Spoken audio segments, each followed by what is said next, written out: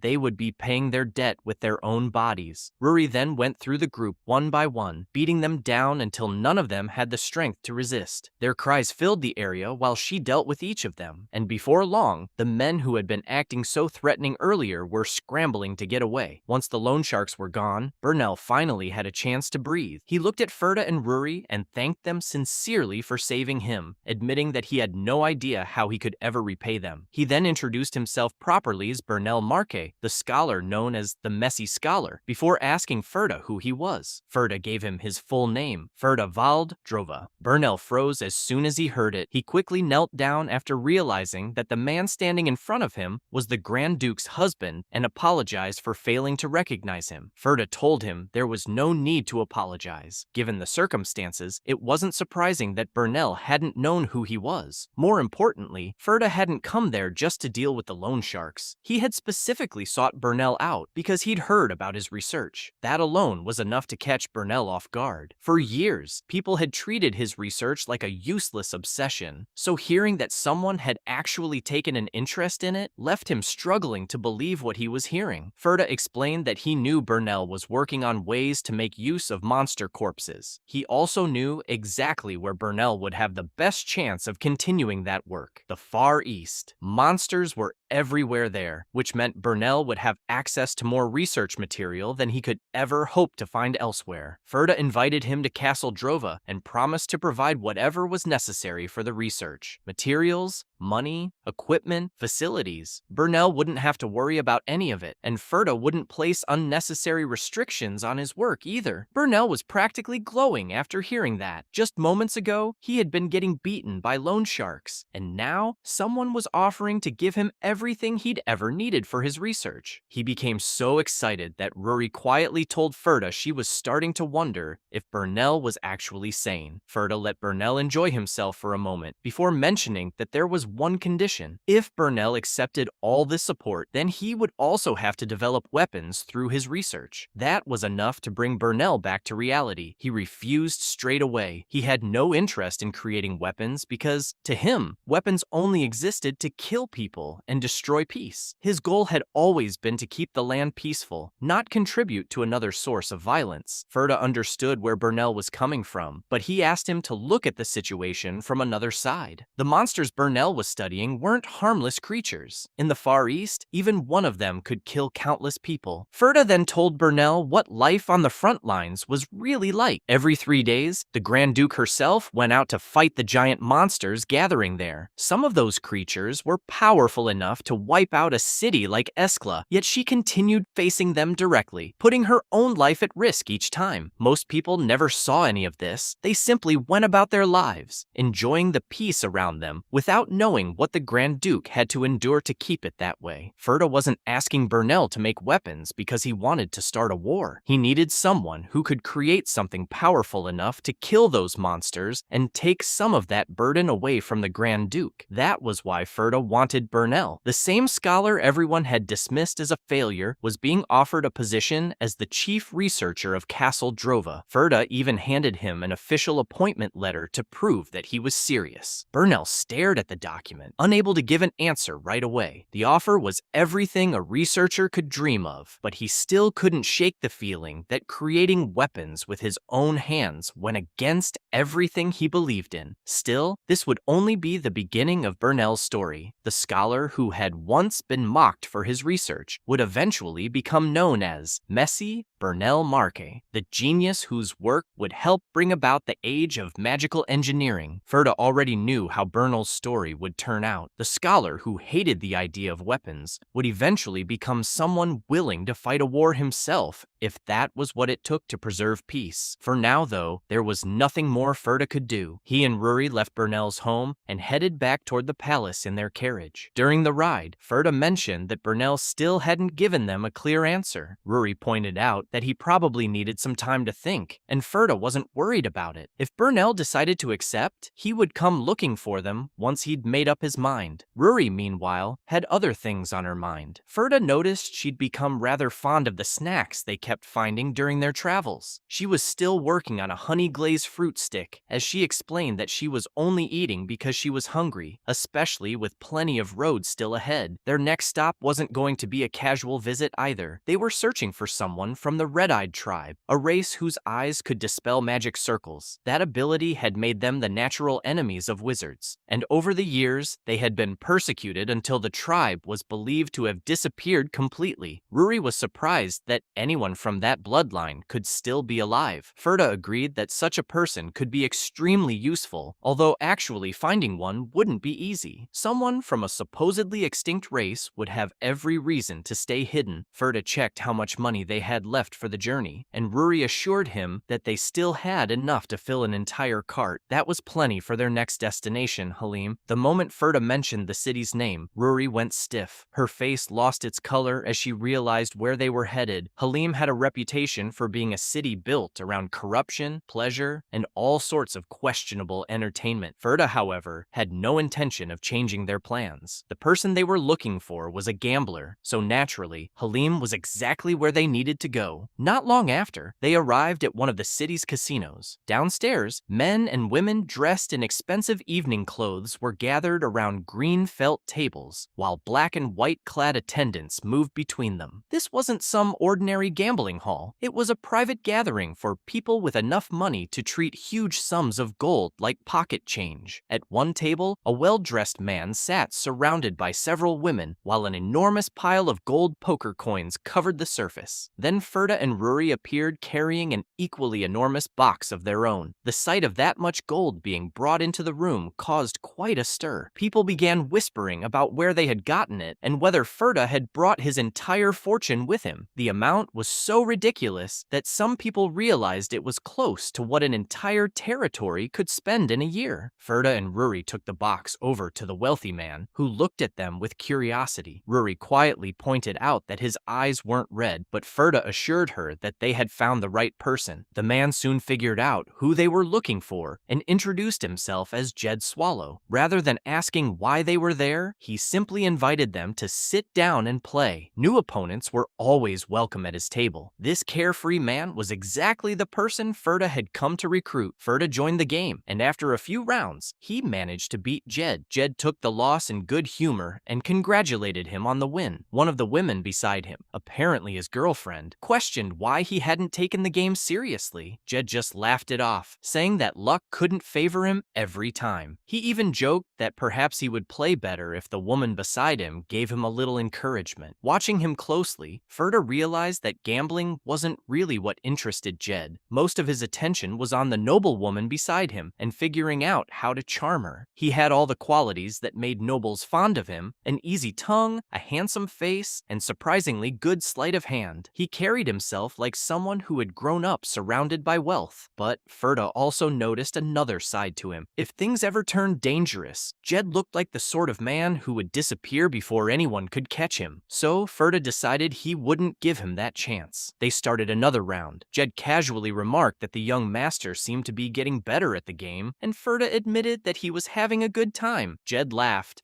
and said they should do this again sometime. Ferda's response made it clear that wasn't going to happen. He pointed out that it would be troublesome if the woman standing behind him started believing he was some kind of gambler. Jed laughed again, saying he'd heard that excuse from plenty of men before. He understood why Ferda wanted to keep up appearances in front of a woman, but he was still curious about what had actually brought him into this place. Ferda sighed before giving him the answer. He was looking for Amelia. The name changed the mood around the table. Everyone reacted to the revelation, and Jed immediately understood that Ferda hadn't come here simply for a game. Something darker was behind his visit. Anger began to build beneath Jed's smile, but he kept his expression relaxed and started asking whether Ferda intended to do something reckless. Ferda didn't let him finish. He calmly pushed forward and declared that he was going all in. Ferda put everything he had into the pot. The entire casino went quiet for a moment before whispers started spreading from one end of the room to the other. Nobody could believe the newcomer had actually thrown his whole fortune into a single game against Jed. Even Jed's smile became a little more restrained. Whatever Ferda was planning, Jed knew he couldn't afford to lose this hand, so he accepted the challenge. The cards were revealed, and Ferda had a straight flush. Ruri could hardly believe what she was seeing, while Ferda simply sat there with a calm smile. But the result didn't go his way. Despite Ferda's strong hand, Jed somehow took the round. His relaxed expression disappeared right after the win, and the brown eyes he'd been showing everyone were replaced by a pair of unmistakably red eyes. Jed asked Ferda and Ruri to come somewhere quieter because there were things they needed to talk about. The three of them ended up at a nearby restaurant. Jed poured himself a drink, but there was nothing playful about him anymore. He wanted to know how Ferda knew about Amelia and whether he had any connection to the men who had been after them. His patience was already running thin, and he demanded to know where his sister was. Ferda immediately understood that the brown eyes Jed had been displaying at the casino were simply part of his disguise. He also made one thing clear. He had nothing to do with the thugs Jed was talking about. Instead, Ferda explained what he had figured out about Jed. To the nobles, Jed was nothing more than an entertaining gambler gambler who spent his days drinking and playing games with wealthy women. But Ferda knew that image was carefully constructed. Jed's sleight of hand was good enough to clean out an entire casino if he actually wanted to. Even his habit of lowering himself to entertaining nobles with cheap rum had a purpose. Jed had been using those connections to get closer to the people who might know something about his missing sister. He knew Jed was building connections in high society because he was desperately searching for Amelia. The Swallow siblings had been caught in the middle of a conflict simply because they belonged to the Red-Eyed tribe. Some wizards wanted their race wiped out, while groups opposed to wizards wanted to exploit the abilities of their bloodline. Somewhere in the middle of all that, Jed had lost his sister. Since then, he had hidden who he really was and worked his way into noble society, hoping someone there could help him find Amelia. But the nobles he'd surrounded himself with never saw him as anything more than entertainment. They enjoyed his company, his tricks, and his gambling, but none of them had any intention of actually helping him. Ferda pointed out that Jed could keep throwing money around and entertaining nobles for years, but he wasn't going to find his sister that way. Jed rubbed his forehead, frustrated and exhausted. He still had no idea where Amelia was, and now Ferda had uncovered his identity as well. But Ferda wasn't there to expose him. He offered Jed another option. Introducing himself properly, Ferda explained that as the future husband of Valdrova, he was willing to take Jed on as his attendant. Jed immediately reacted to the name Valdrova. He looked at Ferda suspiciously, wondering whether he was seriously offering such a position to someone like him. The proposal was strange enough on its own, but the idea of hiring the kept man of a red dragon made it even harder to believe. Ferda assured him that he was completely serious, and Ruri handed him the appointment letter. If Jed still doubted him, Ferda told him to read it himself. Working for him would give Jed exactly what he had been missing: a legitimate way into high society and a much better chance of tracking down Amelia. Jed thought it over carefully. An opportunity like this didn't come along every day, but he wasn't about to trust Ferda without setting a few rules of his own. His first condition was simple: he wanted proper pay for his work. He needed money after all. The second was more important. If Ferda ever tried to use his red-eyed abilities for some hidden purpose, Jed would walk away immediately. He briefly considered adding another condition, but decided against it and agreed to the offer as long as Ferda accepted those two terms. Ferda agreed, but he had a condition of his own. Their agreement would only last until Jed found Amelia. Once his sister was found, Jed would be free to decide for himself whether he wanted to continue working for Ferda or leave. Jed actually stood up in disbelief and slapped a hand onto the table. He had expected some kind of trap. Instead, Ferda was telling him that he could simply walk away when the contract ended. There would be no attempt to sell him, enslave him, or keep him by force. Ferda calmly explained that he had no interest in buying or selling people. Once their agreement was over, Jed would be free. That only made Jed more confused. He pointed out that Ferda was a wizard and asked whether he wasn't worried about having a member of the Red-Eyed tribe walking around openly. After all, their eyes were supposed to be the natural counter to magic. Ferda found the concern amusing. In his view, a wizard who was afraid of someone simply because his magic wouldn't work on them wasn't much of a wizard to begin with. He also had no intention of forcing Jed to remain with him. Besides, Ferda already knew that trying to hold Jed against his will wouldn't work. In the future, this man would become a master thief who escaped even the most notorious prisons again and again. Jed took another drink and shook his head. Ferda was certainly an unusual noble. After thinking things over, Jed finally decided to give the job a try and agreed to become his attendant. Then Ferda revealed what his very first assignment would be. As the future husband of the Grand Duchess, Ferda wanted Jed to seduce a woman and bring her back with him. Jed nearly choked on his beer. The beer came flying out of his mouth as he stared at Ferda in disbelief. Ferda, however, acted as though he'd just assigned him an ordinary task. With Jed's skills, he shouldn't have much trouble. All he needed to do was bring back one woman who lived alone. And with that rather unusual first mission given to their newest recruit, the scene moved elsewhere. Deep within a secluded forest, the night sky takes on an unusual purple hue as a flock of blackbirds passes over the treetops. Hidden beneath the dense woods sits a small wooden house, isolated from the outside world and carrying an unsettling presence. This is where the three have finally arrived, the home of the witch they came to meet. Jed recognizes the place and starts wondering whether stepping into a witch's territory is really a good idea. He has heard enough stories about people whose lives were were ruined after getting involved with witches, yet he knows he has to see this request through. Before entering, he turns to Ferda and asks about his reward for completing the first request. Ferda reminds him that the money he won at the casino was already his payment. Jed isn't willing to accept that so easily, arguing that the casino winnings came from his own ability and therefore shouldn't be treated as a mission fee. Ruri's expression makes it clear that continuing this argument would be a bad idea. She reminds him that the money was specifically meant as his payment and looks ready to settle the matter herself. Jed quickly gives up and accepts that his first request being free isn't such a terrible deal after all. He then brushes off the situation with his usual confidence, pointing out how amusing it is that his very first assignment has turned into a seduction job. Since charming people happens to be what he considers one of his strongest talents, he tells the others to sit back and watch. Jed walks into the witch's house and closes the door behind him. Ruri watches the door after Jed disappears inside and tells Ferda that he has gone in. She still can't understand why Ferda decided to bring them to a place like this, especially when there is a chance Jed could come back out dead. Ferda, however, doesn't share her concern. He explains that Jed was given a task suited perfectly to his abilities, so there shouldn't be any reason to expect the worst. Ruri points out that the problem goes far beyond Jed's ability to handle the assignment. The woman inside belongs to the Philia family, and sending a man directly into the home of one of their witches is asking for trouble. According to Ruri, there is little chance Jed will walk back out unharmed. The Philias are infamous as red circle witches, women associated with hatred and desire, bound together as sisters by a curse. They depend on one another while carrying an intense resentment toward men. Ferda remains composed and explains that Echidna is not exactly welcomed among them anyway. In fact, she was branded a heretic even within the Philia clan. Ruri finds that difficult to believe and asks whether a witch can truly be treated as a heretic by her own kind. Ferda confirms that Echidna's case is different, explaining that the very reason she was cast out is what made it possible for them to recruit her. Ruri starts to ask whether that particular reason is the one she has in mind, but before she can finish,